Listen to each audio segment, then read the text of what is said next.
저 잔자 원자 장원이라고 인사드리겠습니다. 뭐 이렇게 알고 있는 분들도 많이 있고 또 이 명성만 들은 것도 많이 있는데 뵙게 돼서 반갑고, 제가 뭐 오늘 이제 6시에 우리가 식사니까 그 안에 제가 마실 때 두 개 이야기할 건 없고, 근데 제 이야기가 뭐 도움이 될 수 있을지 잘 모르겠습니다.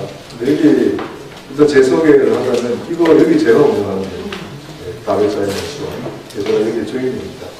오늘 뭐 1박 2일 동안 쾌적한 시간 보낼 수 있게끔 준비를 잘하겠습니다. 식사는 뭐가 준비되어 있는지 모르겠는데, 아 그렇습니까? 예. 식사는 뭐가 준비되어 있는지 모르겠지만 하여튼 우리는 여기는 저 친환경 식사입니다.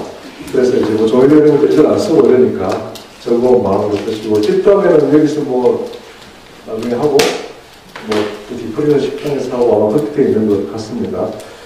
저는 한 10년 전에 이제 20년 전에 하양의 백전에 전중학교를 구해서 녹색대학 만든다가 왔다가 안 만든다고 왔다가 또 서울에 있다가 다시 2010년에 왔다가 다시 10년에 와서 여기 제가 하고 있고요.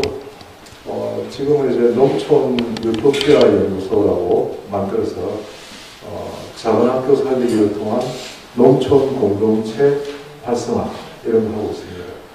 함양하고 전혀 인연이 없었는데 뭐 녹색대학도 하고 또 뭐 여기 와서 또 농촌 유토피아 일도 하고 있는데, 아니면 여기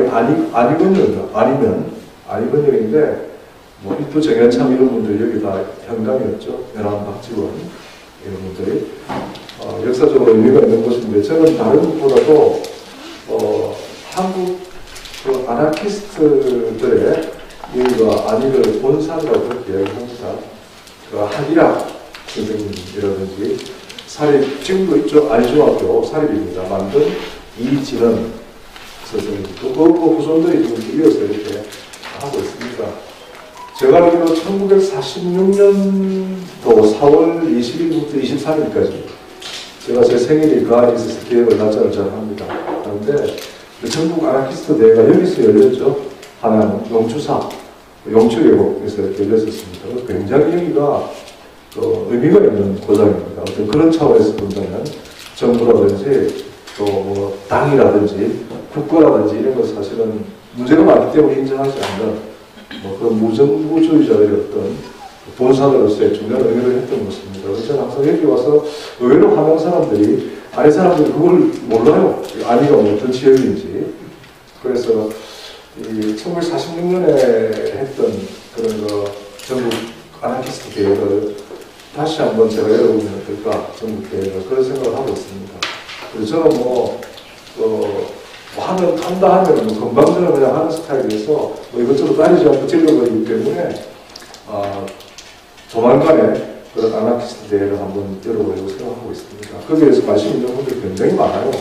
주위에 보면. 사실 우리가 이렇게 이야기하는 것도 어떻게 보면 맥락이 이렇게 연결된다고 볼 수 있으니까 그런 차원에서 제 소개를 말씀을 드리고, 제가 이제 뭐 지난번 장수 모임에서도 간단하게 앞에서 뭐 시간이 없어서 짧게 5분 동안 이야기했지만, 이 주민들이 이 서하면입니다. 함양에서 제일 작은 11개 면 중에서 작은 면입니다. 인구 1,400명입니다. 고령화율이 50%가 넘는 그런 곳이죠. 근데 서초등학교 학생이 10명밖에 안 남았어요. 전교생이.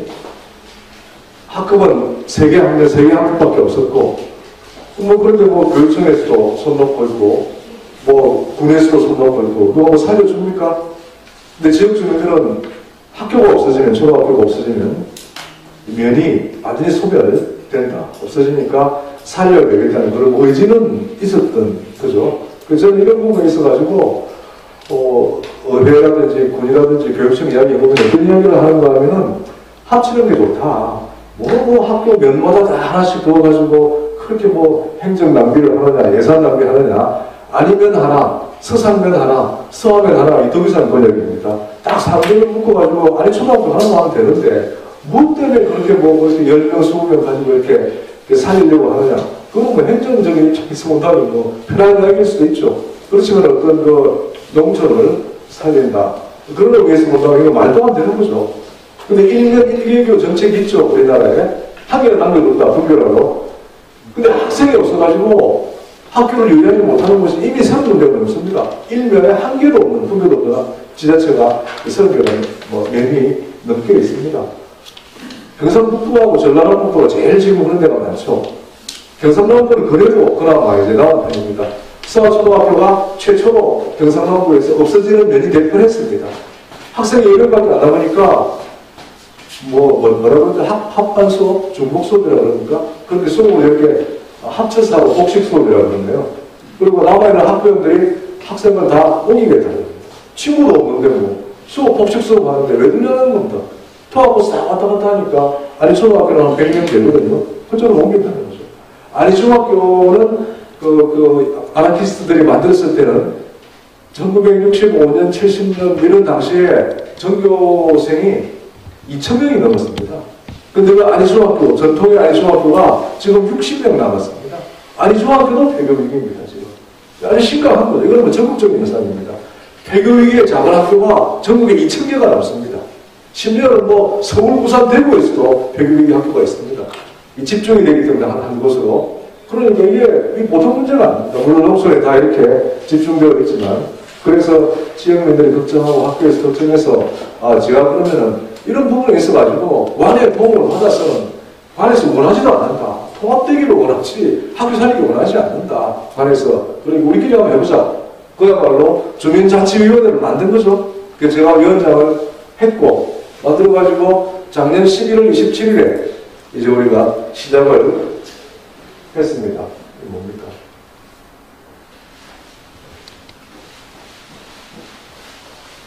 이거 따라왔었구나. 11월 27일에 첫 모임을 가지고 우리는 협치위원회를 만들어서 12월 27일에 학생 선발을 이제 마쳤는데 한 달간 딱 걸렸는데 현재 결과는 학생 10명이 30명이 됐습니다. 20명이 도시에서 들어왔다는 거죠. 함양 내에서도 오려고 했는데 여러 가지 공약을 내걸었으니까 우리가 다 안 된다고 했고 서울, 천안, 양산, 김해, 거제, 강원도 각계학층에서 들어와서 학생이 20명 늘었습니다. 그리고 들어오려고 하는 사람이 줄을 서 있습니다. 10명 모집에 작은 학교니까 많이 모집 못하잖아요. 10명 모집에 몇 명이 지원했느냐? 313명이 지원했습니다. 저는 학생들이. 선발한다고 정말 애먹었습니다. 313명은 출려야 되니까. 선발 기준을 만들었어요. 첫째, 다자녀 기준이다. 3명 데리고서 무조건 다 합격했습니다. 3명 데리고는 아이가 3명인 경우에. 두 번째는 1, 4, 5학년이 없으니까 1, 4, 5학년 위주로 뽑고. 그렇게 해가지고 10명 뽑으려고 했는데 너무 많이 와서 15명 뽑았습니다. 그래가지고 10명이 25명이 됐죠. 5명은 어떻게 만드냐. 중간에 이사를 온 과정이 또 있습니다. 3가정. 초등학교가 돼가지고 사실은 선발이 필요가 없는 겁니다. 이사 오면 끝이에요. 이게 의무교육이니까. 그렇게 해가지고 또 이제 늘어가지고 30명이 계속 와요. 그 서화중 교장 선생님 말씀은 10년 동안 우리는 걱정 안 해도 되겠다. 대기자들이 줄을 서 있다. 또 들어온 사람들 많이 있지 않습니까? 애기들도 인구로 몇 명 늘었느냐? 54명 늘었습니다. 사면정신부에서. 젊은 인구입니다. 전부 다 30대, 40대, 2살, 3살, 4살, 여중학생, 25살. 아주 젊은 사람들이 53명이 들어왔습니다. 왜 54명이냐? 와가지고 한 학부모는 아이를 출산했습니다. 서울에 정말 오랜만에 간단 아이가 태어나는 거죠. 딸 셋 데리고 들어왔는데, 예찬이, 예영이 이렇게 들어갔는데, 이번에 예슬이까지 해서 들어왔는데, 이제 이번에 아들, 예준인가? 해가지고 간단하게 얼마전에 100일 이렇게 지났습니다. 그러니까, 동네가 완전히 살아요.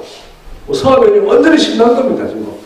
이 작은 학교 살리기, 농촌 살리기의 메카가 됐습니다, 지금. 전국에 100교 이상의 지자체와 학교가 벤치마킹을 왔습니다.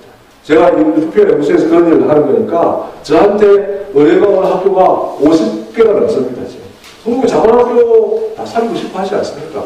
근데 어느 학교도 군이나 교육청에서 살리자 이런 벤치만은 주민자치위원회에서 제일 많이 나와요.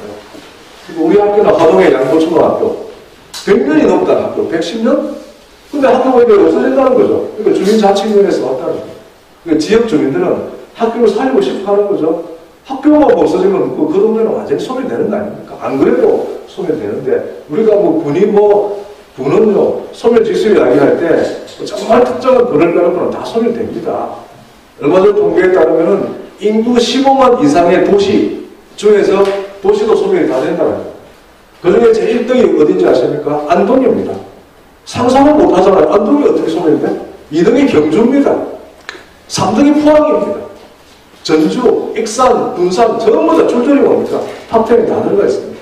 그렇게 유명한, 그렇게 대단한 도시들도 다 오니까 출생이 안 되는 거죠. 한마디로 사망률은 높은데 출생이 안 되는 거니까 15만 이상이라 할지라도 위험하더라고요. 학원도 뭐 보니까 뭐 너네보다 아이가 태어납니까? 태어나질 않는데.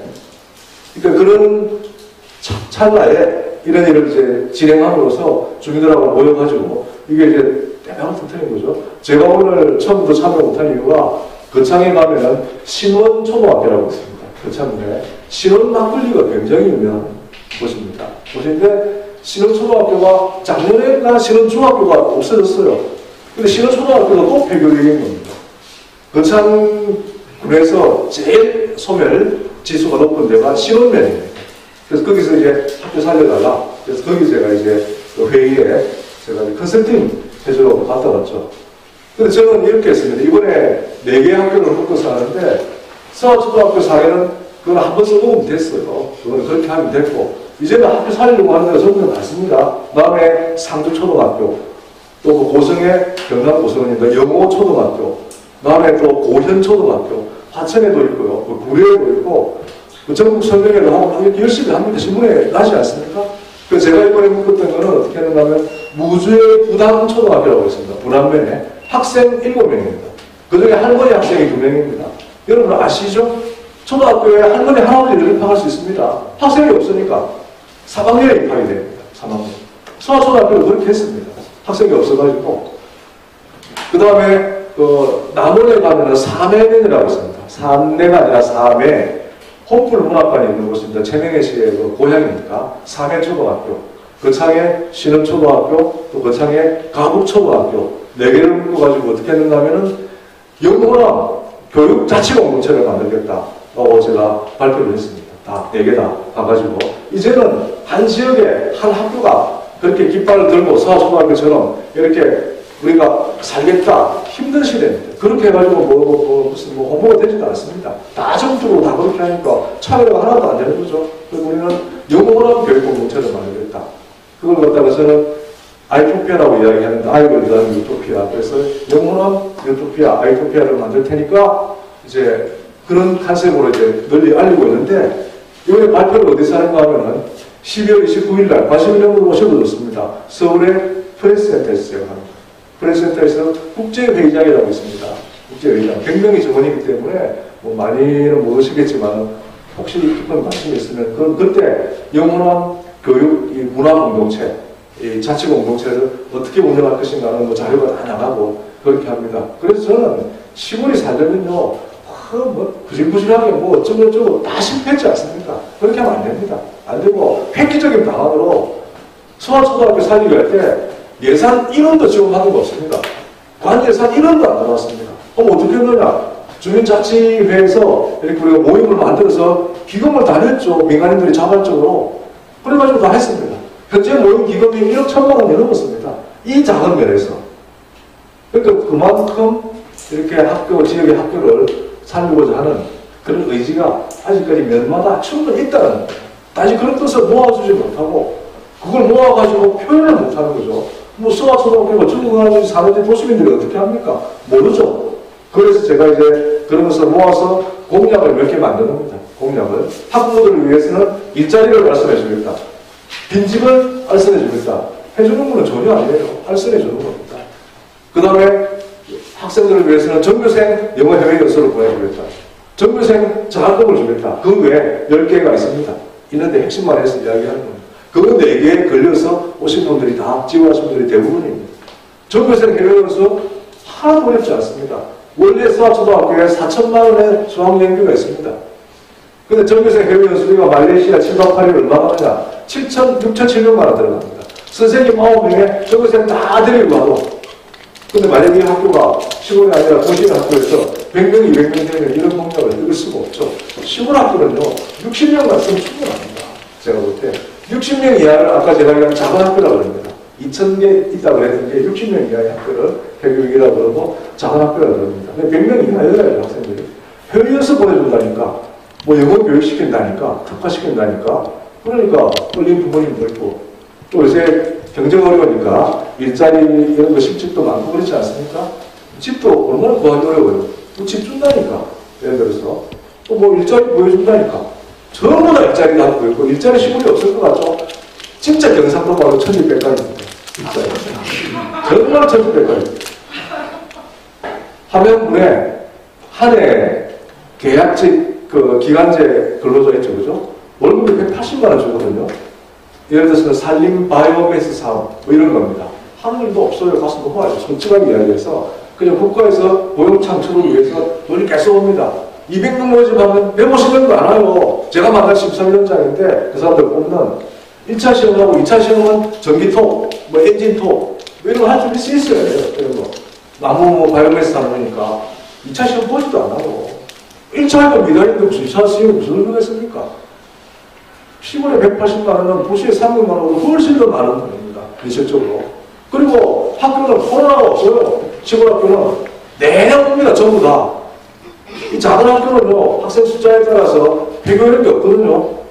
그럼 계속 코로나가 상관없이 옵니다. 학교. 방학 때도 봐주지. 밤에도 봐주지. 주말에도 봐주지. 돌보기 프로그램이 있어요. 다. 다 맞불이에요. 도시에서 들어와가지고 전부 다. 다 진입했어요. 다. 과정들 다. 그게 시골에 입장이 굉장히 많습니다. 우리 집 앞에 가면 400만 원, 300만 원 쉽게 봅니다. 그거 돈 들어갈 거 있습니까? 빈집? 거의 공짜인데요, 다? 그리고 LH에서 우리 서하에 사는 거 보고 집 지어주고 있지 않습니까? 서하 초등학교 앞에 오셨는지 모르겠는데 LH에서 임대주택을 지어줍니다. 28평형 방 3개 문화센터까지 지어주고 그 다음에 텃밭까지 만들어주고 임대료 한 달에 7만 원. 공짜입니다. 최고 같아요. 그런데 왜 도시민들이 안 보겠습니까? 그러니까 빈집도 많고 일자리도 많고. 근데 우리가 생각할 때 매년 들어오고 학생들 많이 들어오면 어떻게 다 대해주느냐. 실제로 제가 조사해보니까 빈집이나 일자리 구하는 사람은 30~40%밖에 안 돼요. 3분의 1은 부자예요. 부자. 프리랜서 하는 사람들, 부자들. 왜 우리가 시골에 그 험한 빈집에 들어가? 우리는 집 살 거야. 아파트 살 거야. 빌라 살 거야. 집 지을 거야. 3분의 1은 기록이 천사입니다. 딱 이미 설계도로 다 갖고 들어왔어요. 나는 뭐하고? 그러니까 일자리도 진짜 필요한 사람은 3분의 1이고요. 집도 진짜 필요한 사람은 3분의 1밖에 안 돼요. 충분히 할 수 있어요. 어떤 면이든지 어떤 지자체든지 조건이 똑같습니다. 뭐 경치가 좋다 안 좋다. 전라도가 경상도가 이런 건 있겠지만 그래서 제가 이번에 전라도 경상도를 묶었잖아요. 영남 두 개, 호남 두 개. 영호남 교류 차원에서 교육 진학연합 공동체를 만들겠다고 한 겁니다. 그래서 이번에 이제 그게 29일 날 발표가 되는 겁니다. 그래서 이제 그런 식으로 해서 이제 작은 학교 살리기를 이제 성공을 시킨 거죠. 그래서 저는 이렇게 생각을 합니다. 이게 뭐 여러 가지 이야기들이 많이 있지만 결국은 말씀하신 것처럼 민이 중심이 되면 근데 뭐 여러 가지 100마디 말도 필요하지만 액션에 옮기는 게 제일 중요하죠. 어떻게 사람들의 뜻을 이렇게 잘 모아가지고 이렇게 잘 표출해서 요구를 갖다가 관철할 것인가. 근데 서하초등학교에 이제 뭐 언론에 많이 나오고 성공 케이스가 되니까 서하초등학교가 우리나라에서 농촌 유토피아 사업 시범단지 1호가 되었어요. 그러니까 국가가 예산을 2천억을 투입합니다. 지금 화면에. 그래가지고 여기 12호 서하초등학교 지금 가실 때 한번 보십시오. 서서 가시더라고요. 왼쪽 편에 있습니다. 짓고 있는데 내년부터는 아니면에 100% 짓습니다. 아니가 크잖아요. 그죠? 아니가 크니까 이제 아이토피아라고 아니 서상사를 묶어서 100%더 짓습니다. 문화센터까지 다 들어가요. 생활예술시까지 다 돼요. 6차 산업까지 지원합니다. 이게 농촌 유토피아 정부에서 하는 겁니다. 우리가 해달라고 안 했어요. 해달라고. 우리는 그냥 우리끼리 모여가지고 예산 1원도 안 받고 한 겁니다. 살아나니까 언론에 나오니까 자기는 찾아왔어요. 농촌 유토피아 사업 2년 전에 시작했는데 성공 사례가 하나도 없었다. 이게 성공 첫 사례니까 이걸 농촌 유토피아 사업으로 하자. 저는 아이토피아 사업이라고 했어요. 이런 거요. 농촌 유토피아 있는 건 저는 몰랐고 그런 거. 그래가지고 같이 하게 된 겁니다. 그러니까 뭐 주택 지어주고 청년 창업 지원센터도 지어줍니다. 심지어는 12월 둘째 주가 왕국인데 뭐 대통령께서 오신다고 지금 이야기가 되고 있습니다. 내부적으로 오실지 안 오실지는 와서 좋은지 안 좋은지는 모르겠지만 어쨌든 그만큼 국가에서도 관심을 가지고 있다는 거예요. 그럼 이게 이 사업이 성공한 요체가 뭐냐? 딱 저는 두 가지라고 생각합니다. 성공과 지속 가능성을 위해서 있어야 될 게 첫째는 창조적 상상력입니다. 이게 없으면요, 정말 제가 오늘도 어제는 한국에 갔다 왔고요. 오늘은 시원면에 대개서 협치위원회에 갔다 온 겁니다. 제가 회의를 추진하니까 하면 뭐 여러분들이 모여 있는데 진짜 부정적인 분들이 많습니다. 이야기를 하다 보면 일을 진행시킬 생각을 안 하고 정말 안 좋은 면만 이렇게 이야기합니다. 소하면은 수상 IC가 있으니까 얼마나 좋아요? 신혼면보다 100배는 나아요. 그렇게 이야기를 하십니다. 교통이 그렇게 좋으니까 되는 거 아닙니까? 정말 제가 공식 수상이어서 그런 데서 제가 말은 못했지만 진짜 마음에 안 드는 친구죠. 그런 친구들은. 그래서 어쨌든 그렇게 만족스러운 사람도 많지만 그런 창조적 상상력을 가진 사람이 그 두 가지입니다. 창조적 상상력과 지역 리더십. 이거 딱 두 가지입니다. 그래서 그 두 가지만 있으면은 농촌 문제, 적어도 도시 문제는 저는 이야기하는 건 아닙니다. 농촌 문제는 충분히 성공시킬 수 있다. 한번 보십시오. 서초도 성공했지만 또 이 4개 학교 묶었지만은 그 4개 학교도 내년 신입생 분명히 저는 많이 올 것이고 인구 증가도 많이 될 거라고 저는 확신하고 있습니다. 왜냐하면 서초보다는 4개 영어나 묶어서 하는 게 훨씬 조건이 좋습니다. 진학, 교육, 연합 공동체를 만든다는 컨셉 자체가 좋기 때문에 잘 될 거라고 생각하고 있습니다. 뭐 그렇게 해서 그런 일들을 진행하고 있는데 연락이 정말 많이 왔어요. 서초는 엄청 찾아오고. 근데 제일 문제가 뭐냐? 저를 찾아오라, 학교를 찾아오라. 제가 정리하는 게 있습니다. 이 프로젝트로 성공한 19가지 이유를 제가 딱 정리를 해놨거든요. 그거 딱 가져가가지고 딱 뺏겨서 그대로 합니다. 똑같이 합니다. 똑같이. 이름도 같이 써요. 서초 학생모심위원회잖아요. 보면 자기도 무슨 초 학생모심위원회.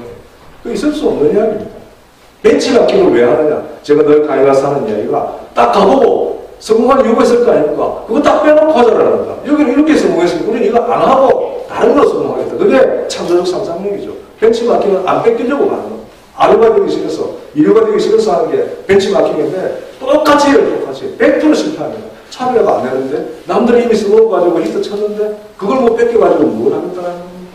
이번에 4개 학교는 그러면 교육 프로그램을 어떻게 만드는 내가 더 카피를 하나 만들다고 해서 카피를 재밌어 선생님들하고 위원회에서 만들었는데 제일 작은 학교가 7명이 있는 학교 제가 부담초등학교라고 그랬죠. 10%는 시골에 다 좋아요. 좋은데 그걸 잘 엮어주는 게 중요합니다. 그게 이제 전문가 역할인데 부담초등학교 선생님들은 이번에 동영상 발표할 때 제목이 그겁니다. 부러우면 오는 그 당. 부당이죠. 요새 부러우면 진다 이런 걸 많이 합니다. 그죠? 그 패러디 한 말이죠. 부러우면 오는 그 당. 제가 이름을 제안한 거는 부잣집 교육이었습니다. 부자가 부자 부자고 당자가 집당자니까 경주 최씨를 봐라. 그 가문에 교육이 있었지 않느냐. 그런 걸 우리가 가르치는 교육이 되어서 아이들은 그렇게 잘 살게 하자. 뭐 그런 컨셉을 했더니만 선생님들이 참 그렇게 지었더라고 보니까 당연히 좋다. 당연히 좋다. 남원의 사내 초등학교 같은 경우에는 사내를 가지고 이름을 붙이면 좋은데 사자가 뱀사자예요. 그러니까 도저히 뱀사자 가지고는 뭘 할 수가 없었는데 그래서 내가 넉사자로 고쳐라. 4가지 매력이다. 매자나 매화매자를 씁니다. 그 사매가 엄청난답니다. 이거 얼마 안 되고요. 헌국문학관이 거기 있어요. 최명희 고향이에요. 그러니까 초양이 선생이 제일 많은 데가 사명이다. 남은 시 중에서도 사명입니다. 초양이 거기부터 버섯발부터 해가지고 스토리가 엄청 많은 데입니다. 그리고 유명한 그 역이 있습니다. 옛날 역이 그대로 살아있어요. 서도역이라고 있습니다. 서도역. 영화에 이렇게 나오고 그러는데 자원이 너무 많아. 그런데도 뭐 왕청방에 가는 겁니다. 지금. 그래서 아이들은 3회 4가지 매력으로 해라. 가보면은 가보 플러스 P를 위해서 P는 뭐 플레잉, 체험 프로그램 한다는 이야기예요. L은 러닝, 뭐 학습 프로그램 한다는 그런 식으로 만들면 됩니다. 신흥면에 신흥 초등학교는 신바람 교육을 신바람 가지고 이렇게 말을 만들어서 딱 엮어내는 거죠. 기존의 교육을 이렇게 묶어내고 도시민들이 봤을 때 멋있다. 이런 교육 하니까 좋겠네. 우리에 보내야 되겠네. 그렇게 만들어내는 거죠. 서하는 SEO, HA를 가지고 제가 만들었습니다. 스페셜, 에콜로지컬, 오리지널, 홀리스틱, 아티스틱, 서하죠. 그렇게 해서 딱 교육 프로그램 정리해 준 겁니다, 제가. 그 뭐, 에콜로지컬, 지덕체 프로그램이라고 그런 거 붙였어요. 왜냐? 함양은 지리산과 덕유산 동시에 독립군을 도입하고 있지 않습니까? 그러니까 지리산 할 때 짓잖아. 덕기산 할 때 덕잖아. 지덕치 할 때 지덕이랑 똑같아요. 한자가. 그럼 딴 거 있습니까? 이런 데리고 등산하는 거지. 더 이상 좋은 프로그램이 어디 있습니까? 그렇게 하니까 그런 데 끌려서 좋은 표현을 아니까 도시 사람들이 낚이는 거죠. 그래서 313명이 지원을 한 겁니다. 그렇게. 난리 났습니다. 제가 위원장이니까 뭐 5만 대 인맥을 다 동원해가지고 빼고 있었습니다. 좀 되게 해달라고. 근데 그게 낙수 효과가 큽니다. 하면 어차피 여기를 기록이 준다는 마음이 정해졌는데 못 가잖아요. 금반 초등학교 1학년 입학생이 없었어요. 백전도 없고 서상도 없고 다. 그러니까 이제 학교에서 다 소개를 하는 겁니다. 다른 학교도 가세요. 그렇게 들어오신 분이 많은 거예요. 그러니까 한 번 딱 해가지고 그렇게 많고 지속 가능하게 계속 이렇게 되는데 그렇게 하기 위해서 어쨌든 필요한 게 창조적 상상력과 지역 리더십 이거 두 가지만 있으면 충분히 농촌 살릴 수 있다. 지역 리더십을 어떻게 할 것인가? 이거는 뭐 시골에서 외부에 계신 분들을 좀 모시고 오든지 영입을 하든지 아니면 자체로 키우든지 그래서 제가 이번에 학교를 하나 만듭니다. 지역 리더십, 창조적 상상력과 지역 리더십을 키우는 학교를 하나 오픈합니다. 이름은 농촌 유토피아 대학입니다. 그래서 이거는 뭐 완전히 새로운 어떤 그런 컨택트 온라인 시대에 포스트 코로나 시대 대학인데 기존의 대학들하고는 개념이 완전히 다른 거죠. 미국의 미주리주의 미네르바 스프링이나 프랑스의 에콜 42, 또 이제 스페인의 뭐 몬드라곤 팀 아카데미 이런 유수한 이런 대학들이 있습니다. 유명한 대학들이 있는데 사립 개인이 투자한 것도 있고 이런 대학들이 지금 하버드나 스탠포드하고 뭡니까 대학 평가에서 비슷합니다. 서울대학교보다 훨씬 높죠. 이런 대학들이 화학공대보다 훨씬 높습니다.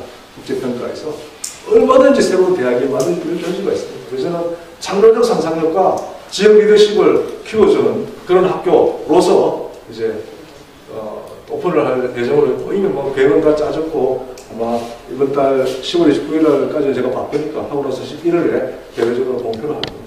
그때 예를 들어서 여기 계신 분들 우리 뭐 황대건 쌤을 비롯해서 뭐 굉장히 여기 뭐 대단하신 분들이 많은데 저도 꼭 뵙고 싶은 분들도 많습니다. 이런 분들 꼭 그러신 분들이 좀 교수로 이렇게 또 참여해 주시면 되는데 하여튼 그 이야기 오늘 뭐 주제가 아니니까 제일 중요한 것은 창조적 상상력과 지역 리더십이다. 농촌을 살려내서 국가 이런 거 기대할 필요 없습니다. 나는 정오합니다. 솔직하게 우리끼리 이야기인데 국가 무슨 뭐 정당, 정부 제가 얼마나 같이 일을 많이 해봤겠습니까? 녹색연합 사무총장 시절부터 제가 근데 정말 실망에 실망을 거듭하고 지방에 내려가서 더 실망했고 이렇게 쓰고 있을 수가 없고 진짜 욕 나옵니다.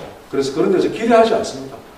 그렇지만 우리가 일을 열심히 해서 우리한테 지원되는 예산은 저는 그건 뭐 안 받을 이유가 전혀 없다고 생각하는 거죠. 우리 세금인데 안 받을 이유가 뭡니까? 그 예산을 받아서 우리가 더 좋은 데 써야죠. 그러니까 조금 주는 거는 맞는데 달라고 그걸 하지 않는다는 거예요. 그래서 제가 사업할 때는 1원도 제가 더 안 받았습니다. 안 받고 우리가 돈을 모았다니까요. 민간기관. 그래서 1억 1천만 원이 넘었어요. 지금 돈이. 제가 그래서 4개 지금 학교 컨설팅하고 있는데 다 이야기합니다. 1억부터 모아라.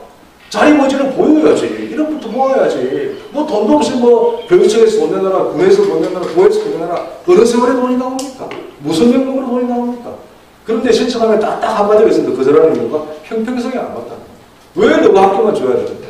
그렇게 못 줍니다. 예산을.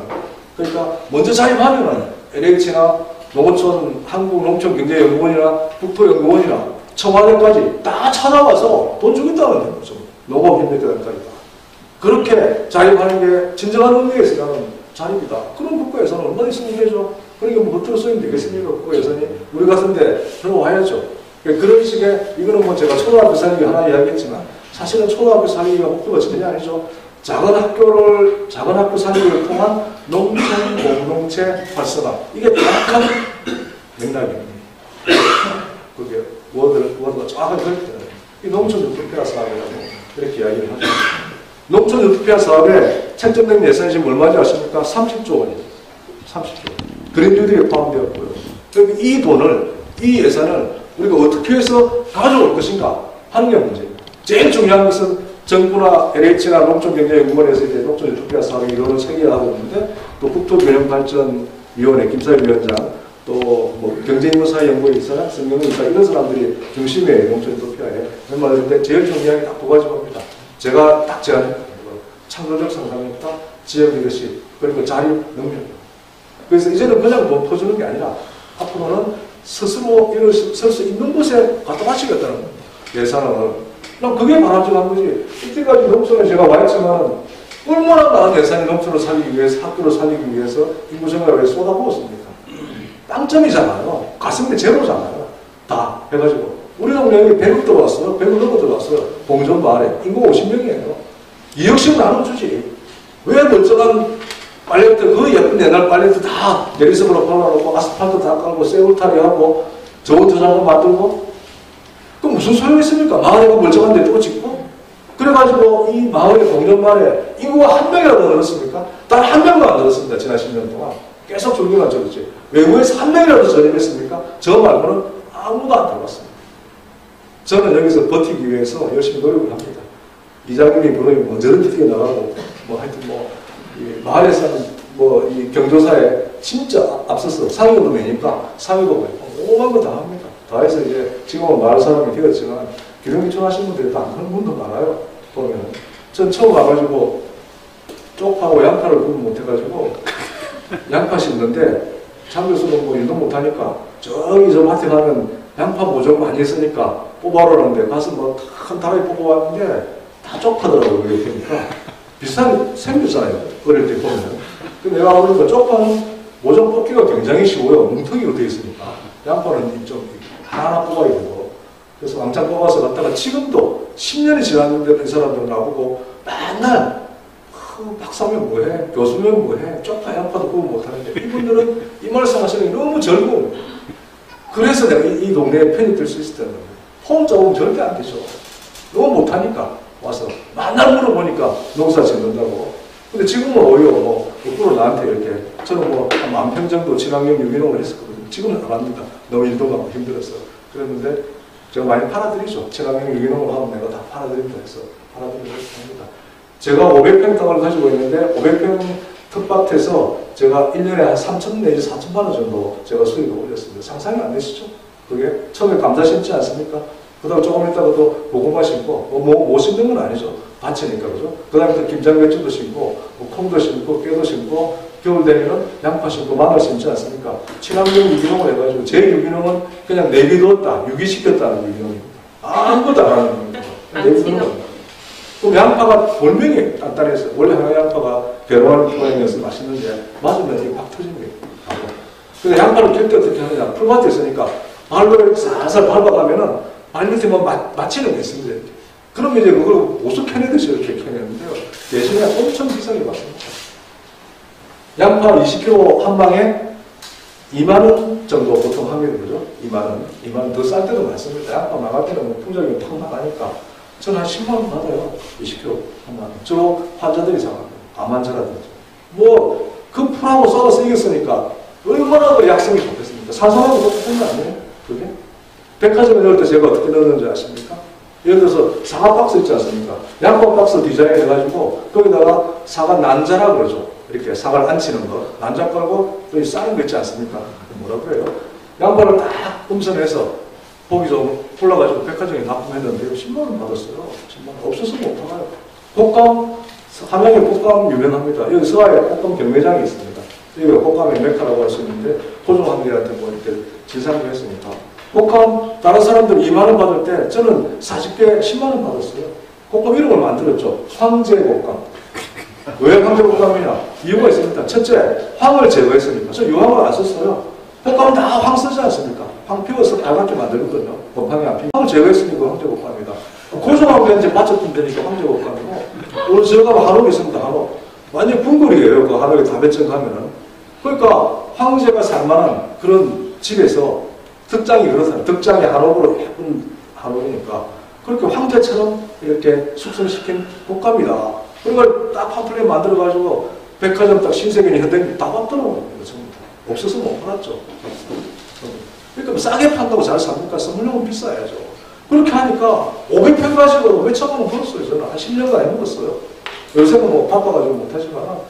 그래서 어쨌든 창조적 상상력과 지역 리더십만큼 중요한 게 없다. 저는 그리고 어떤 거 자리고 의지를 보여줄 필요가 있다. 그래서 4개 학교에 가서 계속 그 이야기 합니다. 이거 세 가지 해야 된다.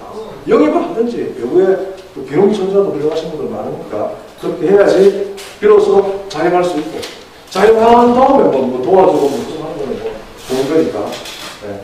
제가 저기 자료를 많이 했는데 특별히 안 보여드려도 됩니다. 벌써 40분이고 그러니까 지금부터 그냥 편하시게 저한테 좀 해주신 말씀 있으면 해주시고 공감 좀 하시고 오늘은 같이 있을 거니까 또 나중에 또 이야기해도 되고요. 말씀 좀 하시죠. 예, 어떤 이야기? 자료를 여기다가 단톡방에 올려주세요.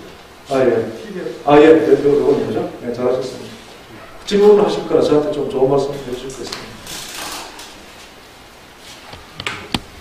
유승호 선생님은 장소에서 뵀을 때보다 조금 살이 빠진 거. 그래요? 예. 유세식이 네. 알바라고 했습니다. 선생님, 아까 여기 처음 출발할 때 근거가 됐던 주민자치회라고 했었는데 예. 그게 지금 말하는 안에서 말하는 주민자치회 전혀 다릅니다. 전혀 다르고 이름이 똑같았습니다. 네, 이름이 같죠. 근데 이름이 제가 이제 통칭 주민자치회라고 그랬는데 이름이 다 있어요. 사회면은 사회 유토피아 위원회, 가부면은 가부 플러스 위원회, 그다음에 신원면은 신바람 위원회 이런 식으로 다 이름이 다르고요. 전부 다 이름은 다르게 각자 붙이는데 이제 통칭해서 주민자치 모임이니까 거기에는 이제 향후회장, 동창회장, 이장님도 있고요. 그다음에 이제 지역 유지도 있고. 다양한 분들이 이렇게 모여 들어가지고 있는데, 한 보통 15명 정도 이렇게 모여서 이렇게. 관하고는 전혀 관계없는 거예요. 관은 진짜, 안 됩니다. 관은 이제, 와서도 내가 불러도 봤는데, 한마디도 안 하고 있다고 합니다. 그리고 전혀 도움이 안 됩니다. 이 사람들은 언제 나오느냐 하면은, 우리 수아초등학교에서 큰 행사를 많이 했어요. 그런 설명회 때도 언론에서 정말 KBS, ATV 서울에서 다녀왔고 또 착공식 한다. 또 완공식 하면 더 하겠죠, 이제. 그 큰 행사 할 때마다 LH하고 MOH를 할 때 가서 사진 찍는 건 정말 좋아합니다. 와가지고. 그리고 인터뷰 굉장히 좋아요.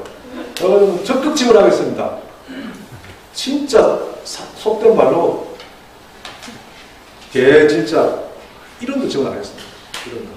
이런 데서 지자체에서는요 이런 데 관심 없습니다. 관심 없고 관심 없고 그냥 이제 우리끼리 한다 하는 걸로 해서 저는 지자체하고 일하는 게 아니고요 중앙정부하고 일하고 제가 그렇게 해서 예산을 자기들이 갖고 오니까 받는 것이 내가 달라고 안 합니다. 그리고 인터뷰 때는 막 좋은 소리 해도 하나도 그렇게 안 합니다. 하도 그런 거 제가 많이 봤기 때문에 전혀 기대하지 않습니다. 전혀 기대 안 합니다. 아주 나쁜 사람들이라서. 제가 이건 이론이 아니라 실제로 제가 다 했기 때문에 제가 같이 안 하고 싶어요. 같이 안 하고 싶고 어쨌든 우리끼리 하고 도와주면 좋다. 근데 우리끼리 충분히 할 수 있다라는 거죠. 제 이야기는. 예.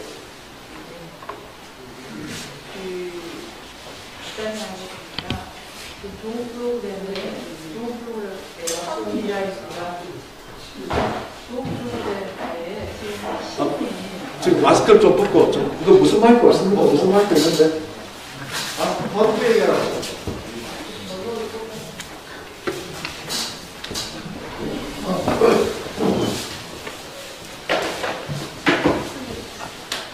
됐어요. 감사합니다. 좋은 강의 많이 잘 들었고요. 말씀대로 하면 대한민국이 민의를 중심으로 한 국정민주주의 수행을 할 것도 같고 그런 꿈을 꾸게 됩니다. 감사합니다. 핵심만 제가 말씀을 드리면 질문인데요. 지금 신기술의 발달 속도와 지금 여기 미래를 중심으로 해서 마을공화국을 이룩하고자 하는 속도의 길의 상관관계를 어떻게 호출할 수 있는지 그거 좀 말씀해 주시면 감사하겠고요. 이 질문을 드린 이유는 핵심이 지금 인구 집중을 어느 쪽으로 유도하느냐, 서울중앙이냐 아니면 지방분권이냐. 지금 문재인 정부가 98조를 엊그제 풀어서 지방분권하러 풀겠다 하지만 지금 핵심은 인구가 점점 축소가 되고 그리고 출산이 없는 상태에서 지방분권화가 시작이 되는데 이 지방 분권에서 지방으로 분산돼야 할 인구가 신기술의 속도에 밀려서 또 다른 지역의 공황 상태를 만들 거라는 것은 사실적으로 분명한데, 그렇다면 앞으로 포스트 코로나 시대에 사람 하나 만나기가 하늘의 별 따기보다 귀하고, 사람 숨결 느끼는 것이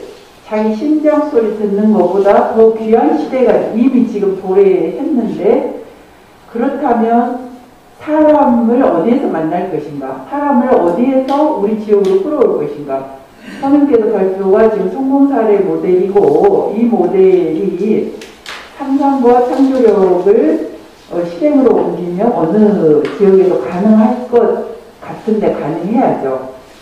여기에 저희가 희망을 가질 수 있는 부분 중에 하나가 다문화 가족, 그러니까 시리아 난민이나 이집트, 터키, 아프리카에서 지금 코리안 드림을 꿈꾸고 난민의 신분으로 들어온 이 숫자가 지금 비통계적으로 100만 명에 이른다라고 우리가 그 출국관리사무소에 보면 이야기를 하는데, 그렇다면 우리가 한국 사람이니까 주관제대로 한국인이라는 피를 가지고 태어난 내 새끼, 우리 한민족, 이 개념을 주구장창 고집하면서 대타적인 관점에서의 지역 활성화 민회일 것인가, 아니면 국제 난민까지도 포함을 해서 이것을 국제 규모의 지역 민회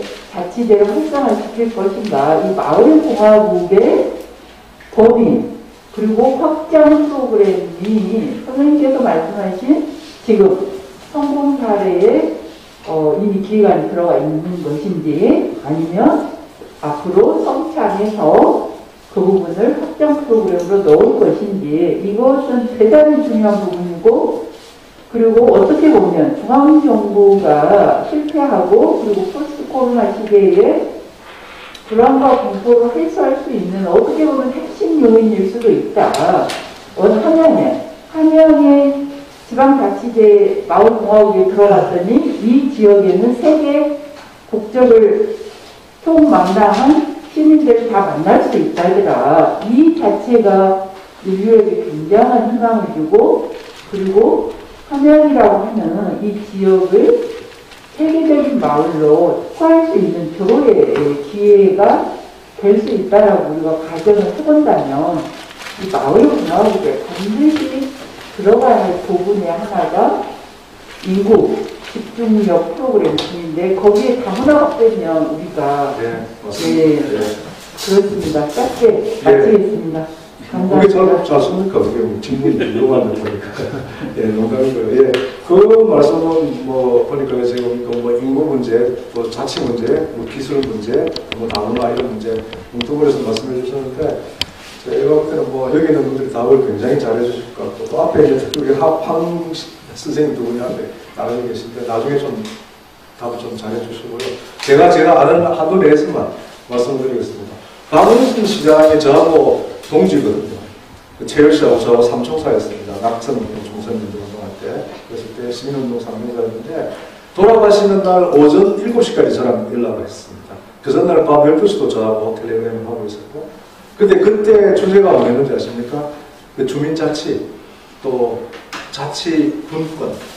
그래서 우리나라의 미래는 자치분권에 있다. 그런 이야기 하고 있었어요, 저하고. 근데 나는 그 다음 날 그런 일이 있을 거라고는 상상을 못하죠. 왜? 미래를 이야기하고 있으니까.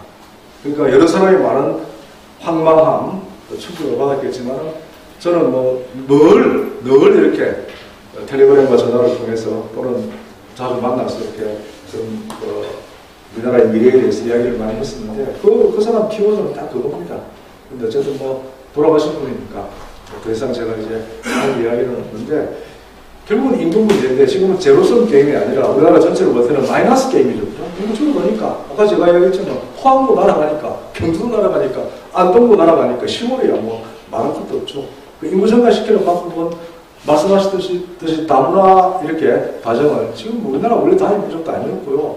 뭐 다문화 과정을 이렇게 많이 받아들이는 것, 다문화 인정은 그것도 중요하고, 그리고 저는 함양에는 제가 이런 제안을 했는데 말 안 듣죠. 이 함양은 재해로부터 안전합니다.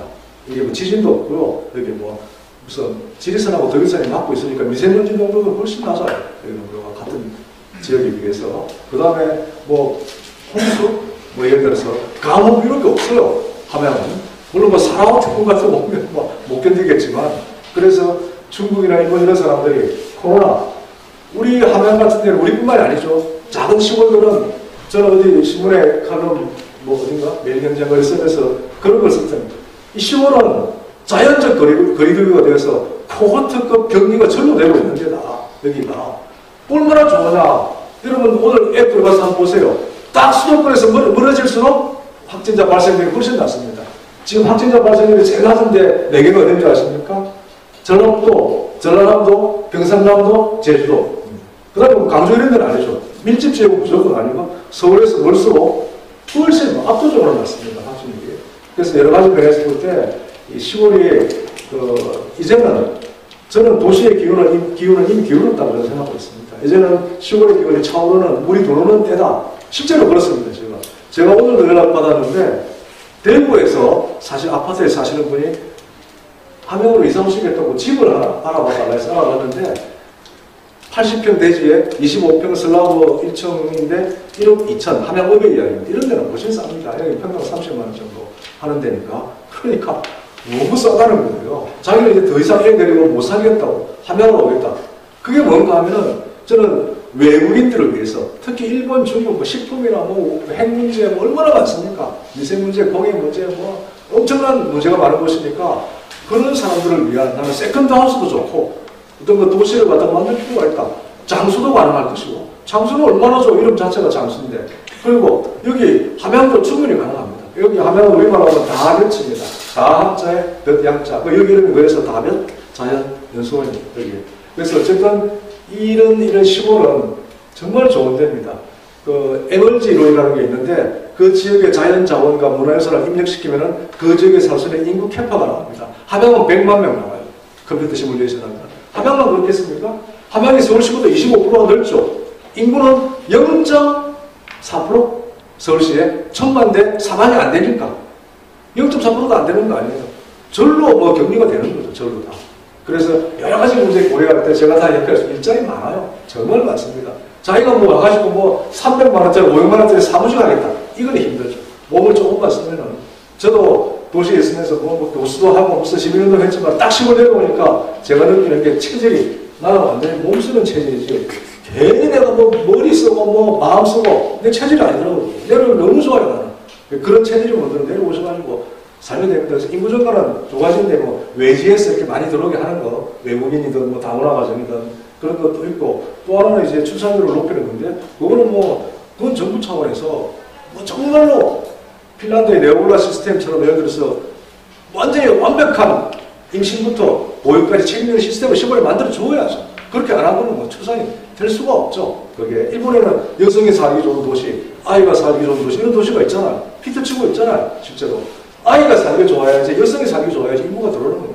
근데 어쨌든 그거는 어쨌든 뺏어먹기가 되는 거니까 큰 도움은 안 돼도 외국에서 들어오는 게 중요하고 그 다음에 이제 제가 뭐 인구증가에 보고서도 많이 쓰는데 지금 인구증가는 전체적으로 인원이 늘어나기는 힘듭니다.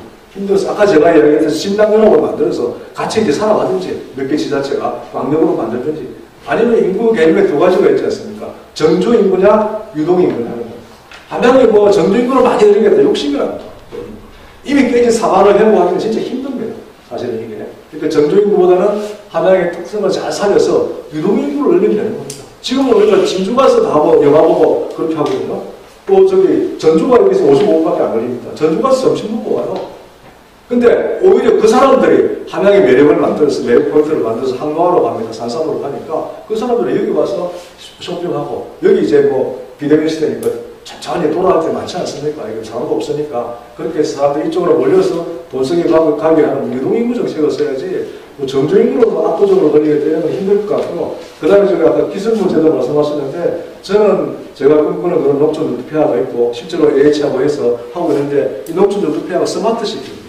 스마트 시티. 시골에 있다고 무슨 뭐 시골 옛날 시골 무슨 뭐 재미 들고 그렇게 하고 싶은 사람 하시고 덕장 올리고 그것도 있는 데니까 다 하시고. 그렇지만 전체적으로 컨셉은 뭐 일본도 그렇지만은 최첨단 기술을 갖다 도입하는 겁니다. 그래서 여기에서도 그 일본에도 유명한 말 생각이 안 나요. 내과에서 대도시 대기업 직원이 시골로 가서 내과에 와가지고 이주해가지고 거기서 그 노트북으로 다 이렇게 바른 물에 담그고 일하지 않습니까? 우리나라 IT 체계가 잘 되어 있기 때문에 얼마든지 신기술 할 수 있죠. 물론 그게 이제 시골 특히 적정 기술이 좋아하는 건 중요하겠죠. 그래서 말씀하신 게 뭐 기술, 뭐 인구, 뭐 이런 문제였던 것 같은데 제가 이제 질문이 방법에서 뭐 답변 될지는 제가 모르겠는데 어쨌든 저는 실물이 충분히 희망적일 수 있다. 여러 가지 면에서 그런 시범 사례를 한번 만들어 보겠다 하고 이미 그 주사위를 던진 겁니다. 그래서 저는 앞으로 제 남은 삶이 그런 거 하는 거 너무 재밌어요. 가슴 뛰고 가슴 설레고 그래서 신나서 하는 겁니다. 이게. 그래서 저는 이런 동지 여러분들이 이렇게 평소에 듣고 싶던 분들을 제가 또 인동구까지 이렇게 멀리 와주셔서 1박 2일 굉장히 즐거워합니다. 고맙습니다. 네, 고맙습니다. 아이고, 진짜 포포스 같은 강연이었습니다. 시간이 다 돼가지고요. 저녁 식사 6시부터 시작이니까 식당 그 앞에 있고요.